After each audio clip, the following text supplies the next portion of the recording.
peço, Senhor, que o Teu Santo Espírito venha falar aos nossos corações.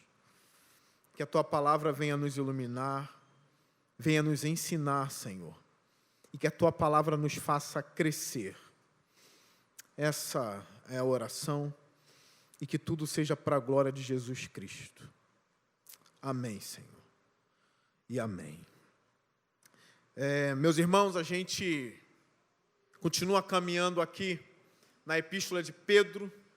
E uma das coisas que a gente mais ouviu falar nessa epístola é sobre o sofrimento da igreja. É sobre o sofrimento dos irmãos na fé. Então Pedro, ele continua desenvolvendo esse assunto. Ele já falou coisas preciosas, coisas preciosíssimas acerca do sofrimento, a maneira como o cristão verdadeiro se movimenta e se apresenta e se comporta no meio do sofrimento. Agora vem uma exortação de Pedro, depois dele já ter dito aqui que os cristãos, por serem insultados e passarem pela perseguição, isso faz, na verdade, com que seja demonstrado que o Espírito Santo está sobre os cristãos. Ele já tinha dado essa boa notícia para nós. Ou seja, de alguma forma, o sofrimento, a perseguição, os insultos, as injúrias que a gente passa, é a evidência de que o Espírito Santo repousa sobre nós, está sobre nós. É uma das evidências. Isso aqui já derruba uma única ação do Espírito, que alguns acham, que são movimentos, até mesmo movimentos estranhos. Então, se não tem movimentos estranhos na igreja, a igreja leva a fama de não ter o Espírito Santo, de ser uma igreja muito tradicional. Então, não tem o Espírito Santo por causa disso.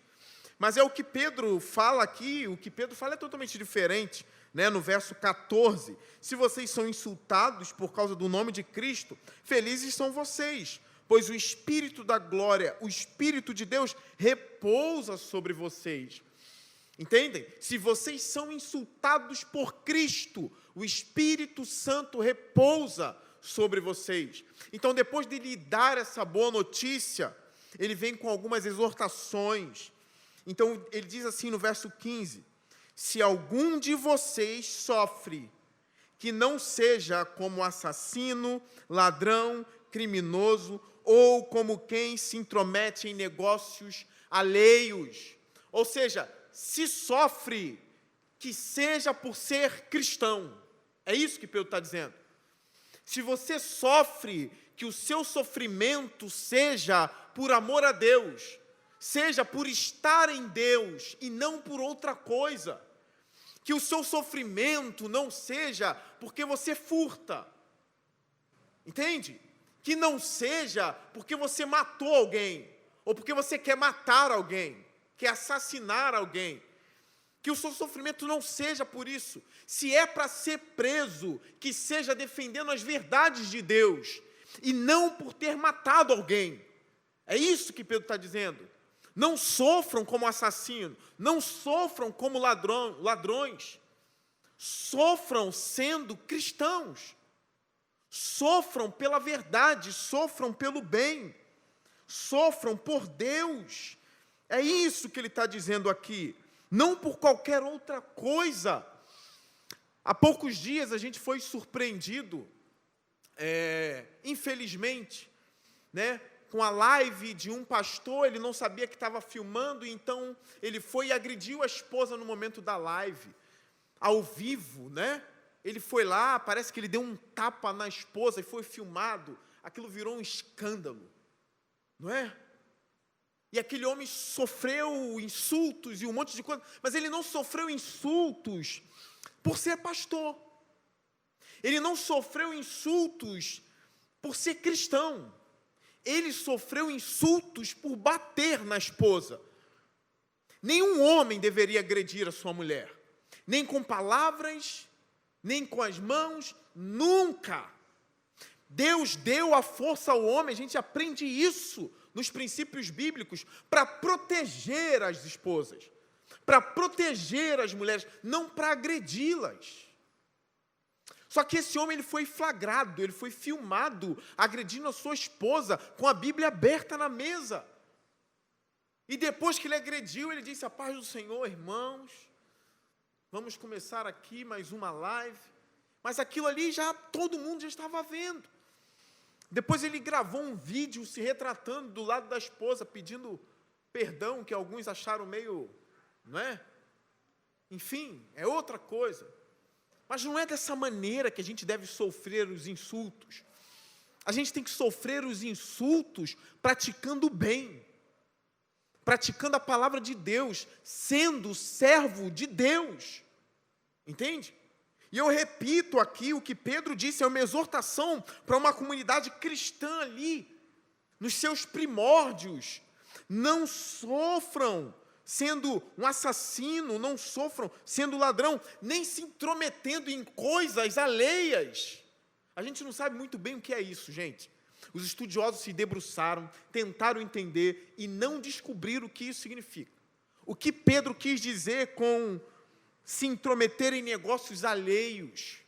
Aí alguns aqui dão palpites, né? Não sofram talvez sendo bisbilhoteiros, não é? Não sofram querendo se meter na vida das pessoas daquela forma que a gente entende muito bem, né?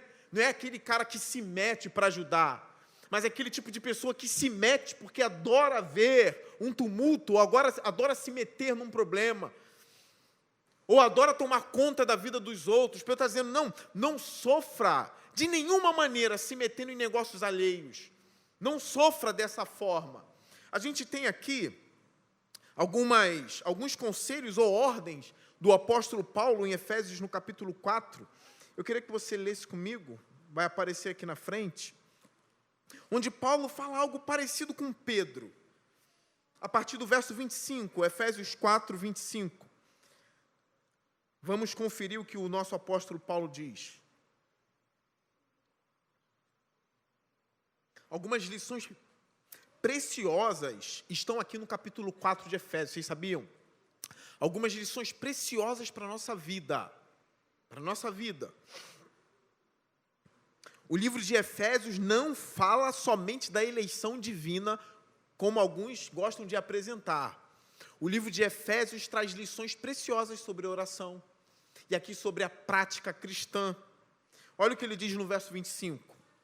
Vai aparecer aqui na frente, se você não achou, só olhar.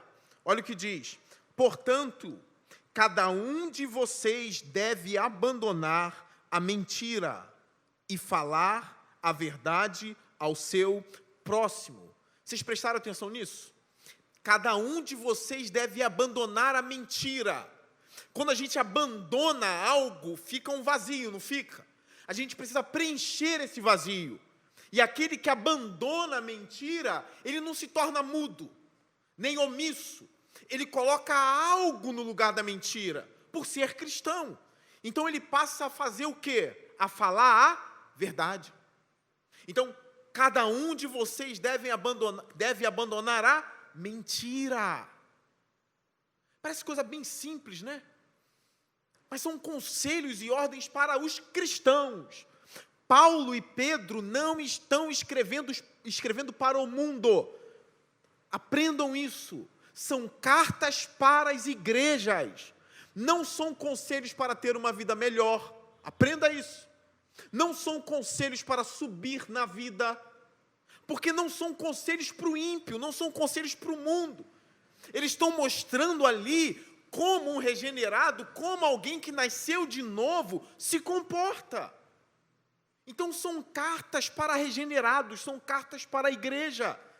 Então é por isso que ele diz, cada um de vocês deve abandonar a mentira. A mentira não faz parte do caráter cristão. Então, abandona a mentira e coloca algo no lugar dela. Repara que Paulo vai trabalhar com essa lógica aqui, nessas partes. Abandonar a mentira e falar a verdade ao seu próximo, pois todos somos membros do mesmo corpo. Olha o que ele diz no verso 26. Quando vocês ficarem irados, não pequem. Cuidado com isso. É pela ira que muitos cometem homicídios. Vocês sabiam disso?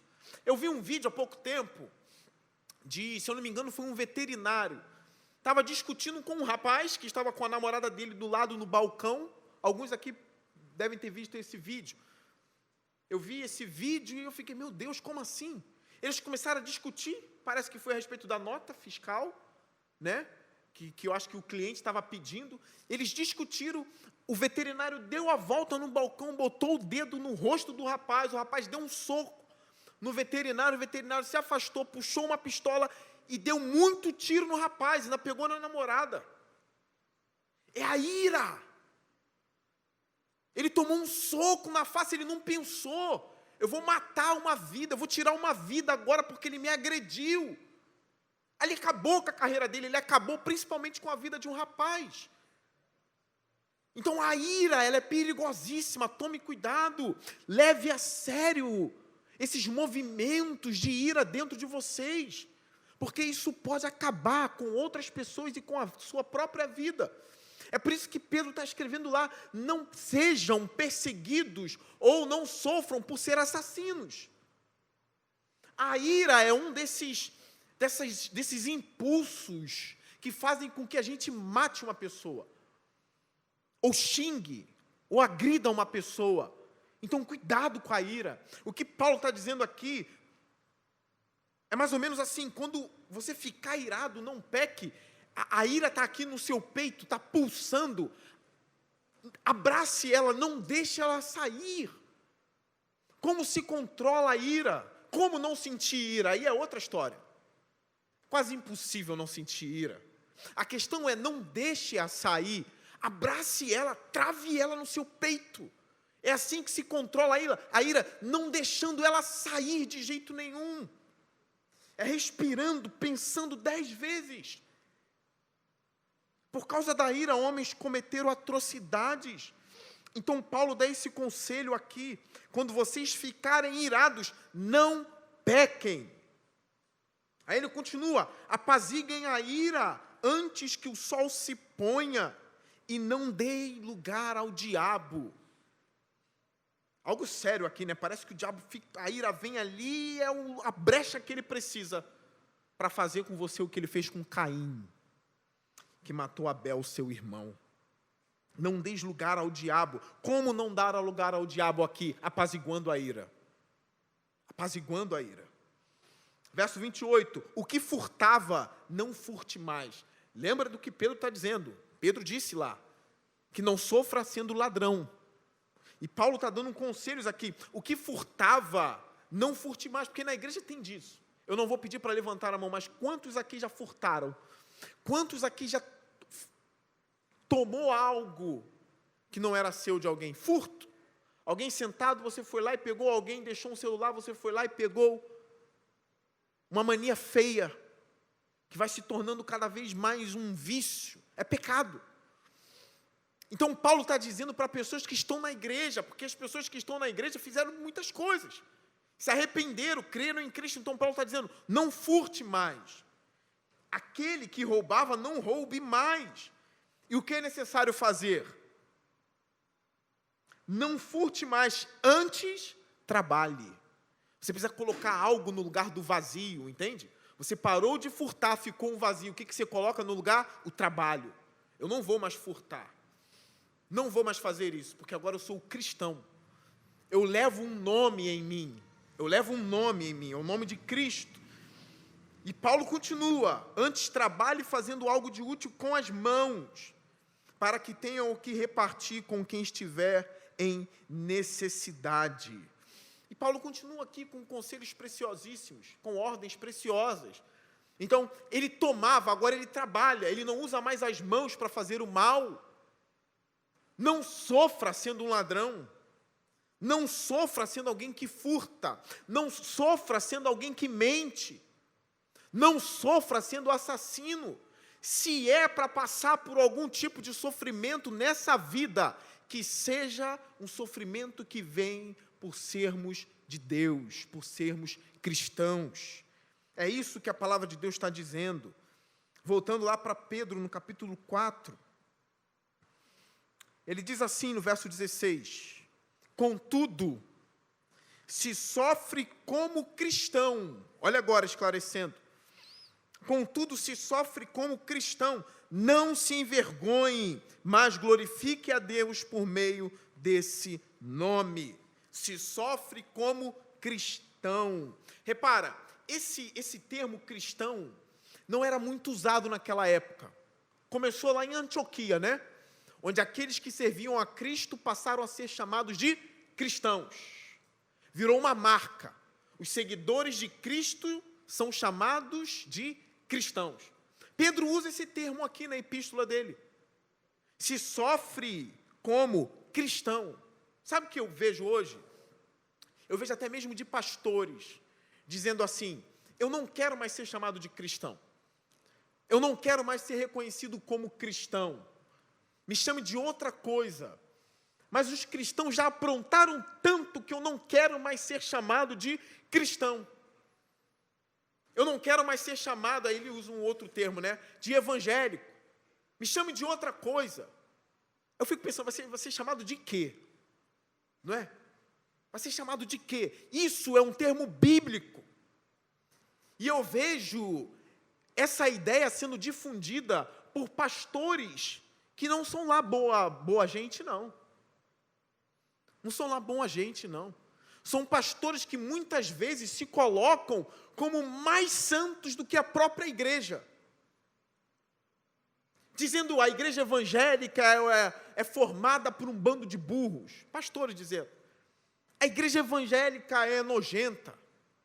Os cristãos são ignorantes. Eu estou falando pastores que depois eu vou falar dos ímpios, que falam as mesmas coisas dos cristãos. Então eles chegaram à conclusão: eu não quero mais ser chamado de cristão.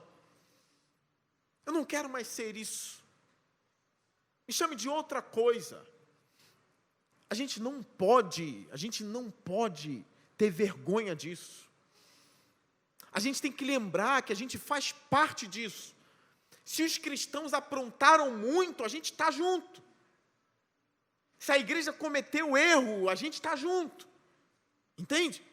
A única coisa que eu sei aqui é que o termo é bíblico. E Pedro usa o termo para se referir a um crente. Ele chama de cristão. Se você sofre como um cristão, é um nobre nome ser chamado de cristão. Isso é nobre.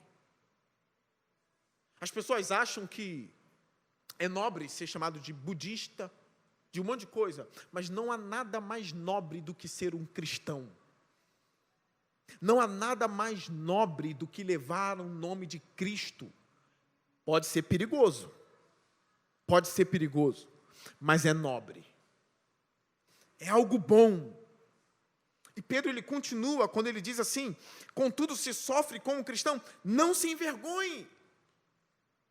O que é não se envergonhar aqui para Pedro? A igreja é uma igreja sofredora, está passando por algumas perseguições. Não se envergonhar é não negar o nome de Cristo em meio à perseguição.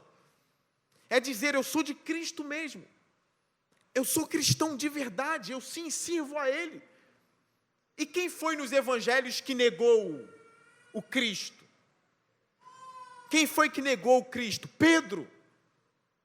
Por 3 vezes: eu não conheço esse homem, eu não sei quem ele é, eu não ando com ele. Foi Pedro. Mas a gente sabe depois quem foi Pedro, no que ele se transformou, como ele pregava a Cristo, como ele pregava o Evangelho, como ele foi perseguido pelo nome e permaneceu, não se envergonhando do nome de Cristo. Agora, se está tudo em paz, se na paz, às vezes a gente acaba se envergonhando, não é? Às vezes alguns tentam passar despercebido. Eu não quero que reparem que eu sou cristão. Principalmente jovem, principalmente adolescente. Na escola tenta esconder de todo mundo que é crente. Tenta esconder de todo mundo que é cristão. Não se envergonhe. Gente, não há nada mais nobre do que ser cristão. Sabe o que eu vejo, principalmente em funk? Apologia ao crime. O Zé Droguinha, eles têm isso como algo como é que a gente pode dizer? Como algo glamuroso para eles, né? Tem músicas de jovens dizendo, né? Eu sou o Zé Droguinha. Uma porcaria dessa eles querem ser. Uma droga dessa eles querem ser. Aí vai se envergonhar do termo mais nobre que tem no mundo, que leva ao nome do ser mais precioso que pisou nessa terra. É a hora de dizer, você é um Zé Droguinha e eu sou um cristão. Entende? Eu sou cristã. No caso das mulheres, né? Eu sou cristã. Repara que as pessoas não se envergonham das coisas mais podres desse mundo. E por que às vezes a gente é tentado a se esconder, a não parecer ser cristão, ou a se esconder? Que a partir de hoje a gente toma essa injeção de ânimo e diz assim, eu sou cristão e acabou. Essa é a minha fé, é nisso que eu creio. Eu levo o nome dele comigo. Não se envergonhe. É pelo contrário, irmãos, não envergonhe o nome. Entende? Sendo que um ladrão, um assassino, um fofoqueiro, e outras coisas mais, um mentiroso. É o contrário, você não pode envergonhar o nome. Não é ter vergonha dele, é o contrário. Então, se sofre como cristão, não se envergonhe, mas glorifique a Deus por meio desse nome.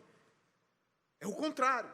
Eu não me envergonho. O que eu faço, ao invés de me envergonhar, eu glorifico a Deus por meio desse nome. É uma vida vivida para a glória de Deus. Às vezes a gente tem que falar para a nossa própria alma, pegar a própria alma e dizer, glorifique a Deus e ponto final. Leva esse nome e ponto final. Acabou. É para a glória dele que a gente vive. E como Pedro fala isso, né? Se sofre como cristão, e sofrimento, e perseguição. Por que o cristão ele tem que sofrer? Por que o cristão sofre? Por que não ter paz no mundo? Bem, biblicamente, Jesus disse que a gente é como ovelha no meio de lobos. A ovelha tem paz no meio dos lobos? Não tem como. A única maneira da ovelha ter paz no meio dos lobos é ela sendo um lobo em pele de ovelha. Pegaram isso? É a única maneira dela ter paz. Então, se vocês virem algumas ovelhas tendo paz no meio dos lobos, suspeite. É um lobinho, às vezes, vestido de ovelha, e lobo sente o cheiro do lobo. Ele sabe quem é lobo, ele sabe quem é ovelha. Agora, quem é ovelha vai sofrer. É uma marca. Não tem como correr. É uma marca. Está ali. Entende? Eu posso dar uma ilustração aqui. Por que sofre? Por que o cristão tem que sofrer? Por que isso? Imagine um touro feroz que foi programado para perseguir os bondosos. Ele foi programado. Aí está a rua lotada de gente, lá na Espanha. Você está lá, e o touro brabo programado para atacar só os bondosos é solto. E ele sai numa velocidade feroz, aí ele olha para você e não te ataca, ele vai embora. Nossa, tu está enrascado. Porque é melhor ser atacado pelo lobo do que ser mau. É como se o lobo que é programado para atacar quem é bondoso olhasse para você e detectasse, esse não é bom, ele é mau. Então eu só ataco quem é bom. Então ele eu não ataco, ele eu vou embora. E ele vai embora. Até que ele avista alguém, começa a perseguir esse alguém e corre. Todo mundo que sabe que o touro é programado para perseguir os bondosos testificam. Ali vai um homem bom fugindo do lobo programado para atacá-lo. O cristão sofre porque ele leva a maior preciosidade que existe num mundo de trevas, de lobos, de espíritos malignos, de gente maligna. E como o mal reage ao bem, atacando. É por isso que os cristãos sofreram. Mas é a marca de que eles levam a bondade de Deus. É a marca que eles levam o nome de Cristo. Então é por isso que Pedro diz que o Espírito repousa sobre eles. Ele paira como uma pomba em cima dos cristãos que sofrem por serem cristãos. É porque eles têm o Espírito do Senhor. A única rede social que eu tenho, não me critiquem, é o Twitter. Uso o Twitter porque lá as coisas fervem, né? Aí eu sigo só as pessoas pontuais, né? Políticos, para saber como está o cenário do nosso país, né? A única rede, o Twitter ferve. Mas aí eu li esses dias de alguém que publicou sobre a faculdade de psicologia que faz, e alguns tópicos ali, né? Porque, como eu já preguei aqui na igreja, a perseguição não é só quando você bate em alguém ou arranca a cabeça de alguém. A língua também vira um chicote, entende? Então, eles perseguem os cristãos pelos insultos, pelo deboche. Então, todo cristão verdadeiro passa pelo sofrimento. Aí eu li isso aqui no Twitter. Coisas que eu ouvi na graduação, ou seja, na faculdade, enquanto cursava. Essas noias dos evangélicos, ou seja, essas doideiras dos evangélicos. Às vezes, no primeiro dia de aula, já? Ninguém quer ser doido, né? Aí o jovenzinho entra na faculdade, já ouve isso aqui, não deve ser bom ser evangélico, não. Eu quero fazer parte da patota. Coisas que eu ouvi na graduação, esses noia dos evangélicos. Evangélico é religião de gente ignorante. Imagine na sala de aula. Tu é crente, tu é burro. Aqui tu vai aprender a ser inteligente.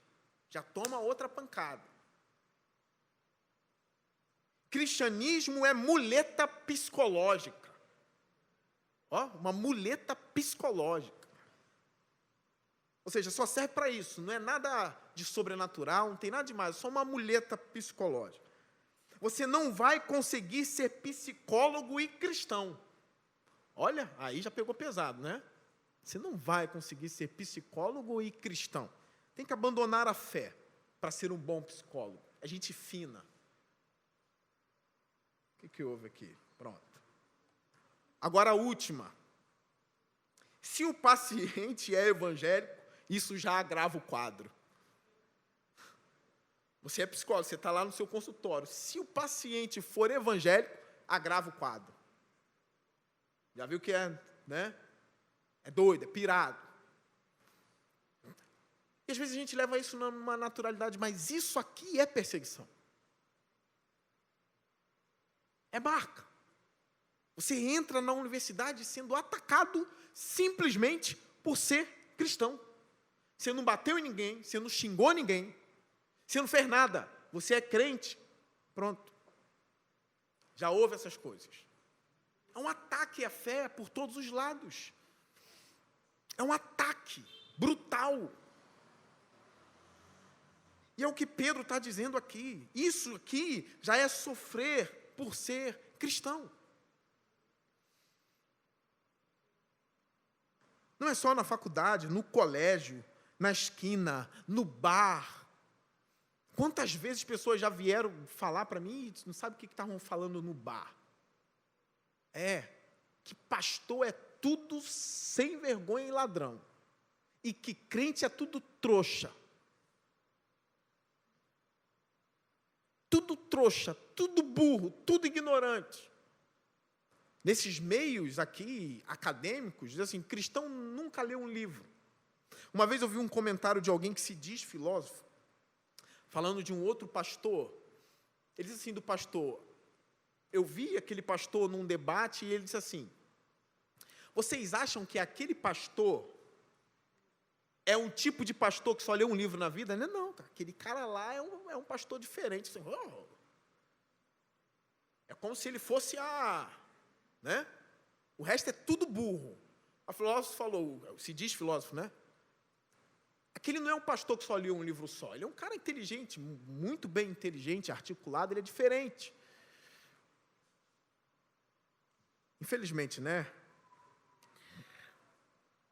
é algo que acontece também, é necessário o preparo, é necessário também a gente mostrar que a gente não é burro. É por isso que aqui vai um incentivo para estudar, para se dedicar. Cristão não é ser burro, não. As pessoas acham que ser cristão é assim, entrou no lugar, conversou, e já disse, é uma batalha espiritual. A gente está numa batalha espiritual. A gente precisa ungir a bandeira do Brasil. A gente precisa derramar litros e litros de óleo. Ser cristão não é. Eu sei que muitos agindo assim, mas não é isso. Não é isso. É bater no espantalho. Mas isso não deixa de ser um tipo de perseguição. Eu vou listar algumas coisas aqui que fazem cristãos sofrerem também. Até mesmo aqueles que se dedicam, que são inteligentes, que são cristãos mesmo. Cristãos de fato. Eu vou listar aqui algumas coisas, prestem atenção. Cristão sofre por dizer que homem é homem, mulher é mulher. Vocês sabiam disso? Ou não sabia? Cristão sofre por dizer que homem é homem e mulher é mulher. Isso traz um sofrimento, ainda mais nos dias de hoje. Esperem os dias passarem. Provavelmente vai ficar pior. Cristão sofre por ser contra o aborto. É isso, sofre por ser contra o aborto. Eles querem exterminar os cristãos, porque atrapalham a vida deles. Ou seja, sofrem por defender bebês.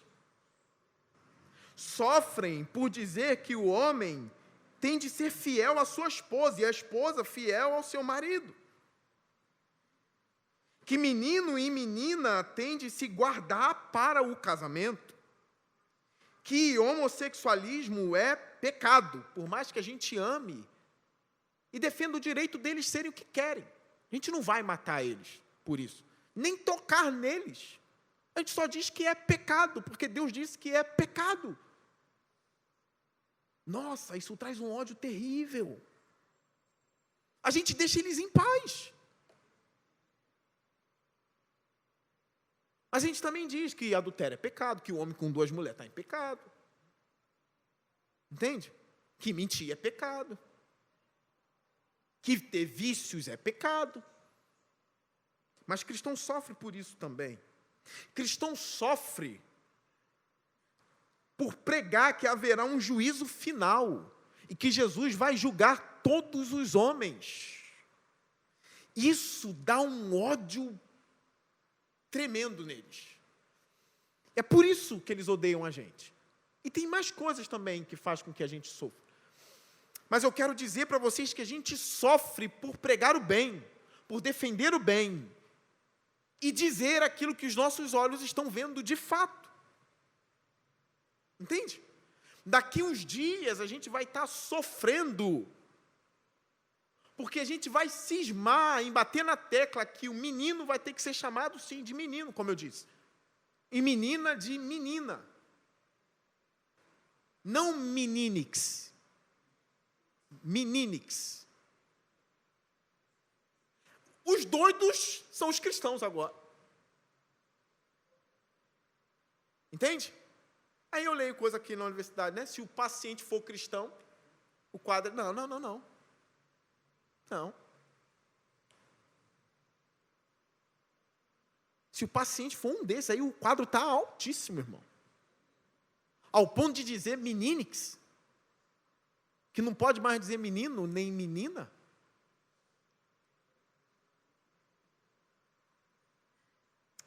Enfim. Eu preciso terminar.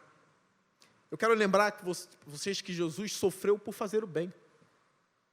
Eu quero levar vocês aqui a uma passagem de João 11, no verso 43, onde ele ressuscitou Lázaro.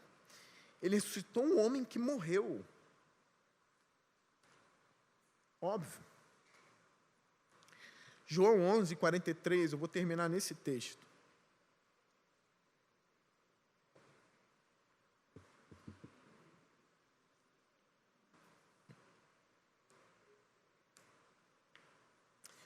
Olha o que diz, está aparecendo aqui na frente.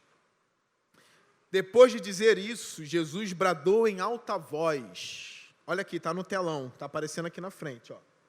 Depois de dizer isso, Jesus bradou em alta voz: Lázaro, venha para fora. O morto saiu, com as mãos e os pés envolvidos em faixas de linho e o rosto envolto num pano.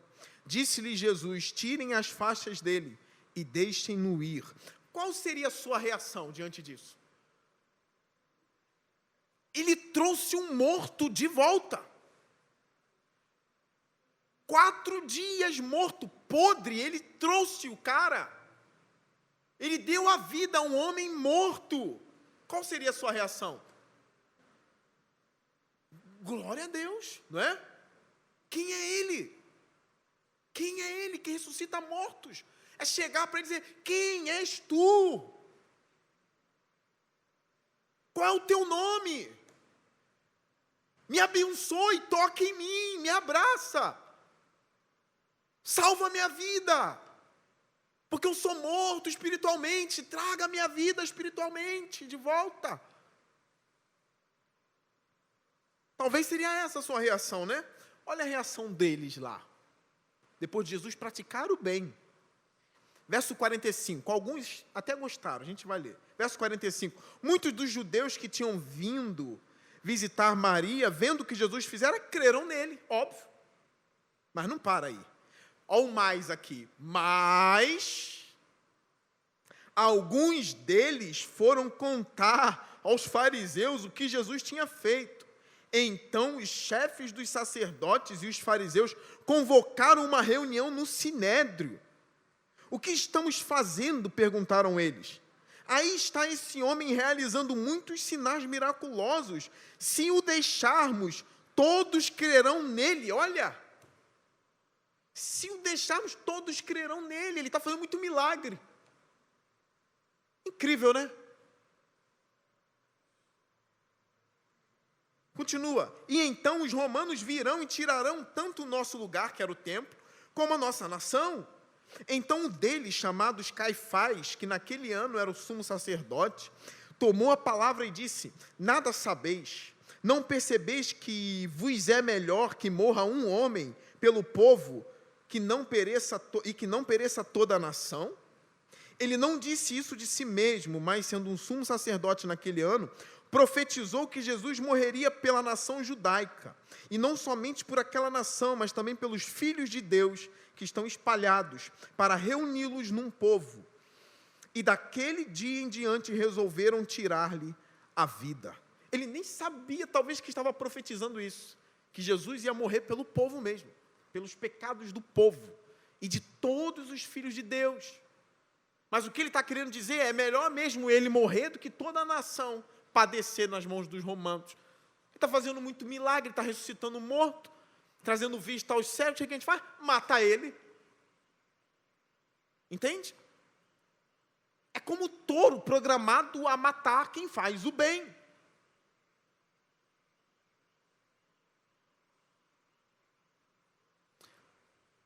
É a mesma coisa que fazem com a igreja. As verdades que a igreja tem pregado até hoje são as verdades de Deus, sim. Por que zombam e debocham da gente?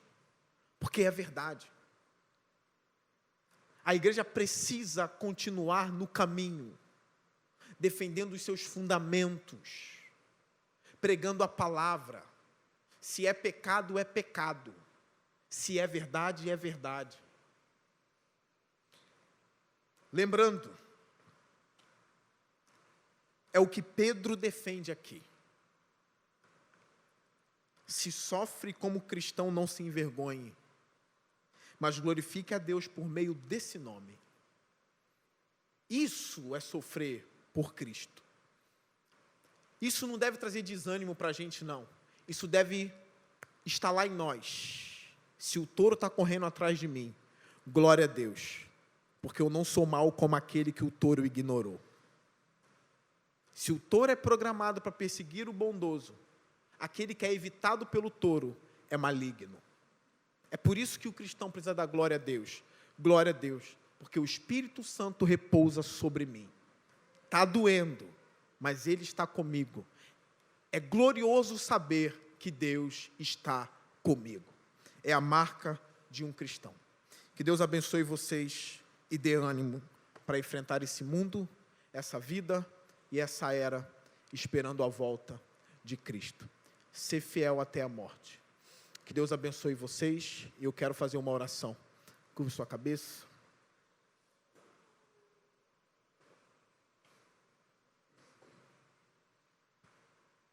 Senhor Deus, eu peço coragem a Ti. Eu peço coragem que vem do Teu Espírito. Como o Senhor disse para Josué, Josué, coragem. Que a gente tenha coragem, Senhor. Nos dê coragem. E que a gente saiba que o Teu Espírito repousa sobre nós, Senhor. Que a gente continue defendendo as verdades da Tua palavra, Senhor. Não nos deixe, Senhor Deus, abandonar a Tua palavra para receber o afago do mundo, Senhor. Não nos deixes abrir mão do que Cristo ensinou, Senhor, para ser aceito pelo mundo, para não sofrer deboche, calúnia, difamação. Faça-nos firmes em Ti, Senhor. É a minha oração. Que essa igreja esteja firme na Tua palavra, Senhor. E que a gente venha amar cada vez mais a Jesus Cristo. Perdoe os nossos pecados, Senhor. Perdoe, ó Deus, a gente não se agrada deles. Nos dê, Senhor Deus, uma disposição, Senhor, de abandonar tudo aquilo que nos prende para Te seguir, Senhor.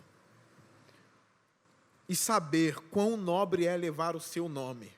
Crava em nosso coração, Senhor, que é precioso ser cristão, que é precioso Te seguir. E se tem alguém aqui nessa manhã que não Te serve, que o coração seja aberto e que os olhos vejam que não há nada melhor do que ter o Senhor na vida. Que a melhor coisa do mundo é estar em Ti e receber o Seu nome.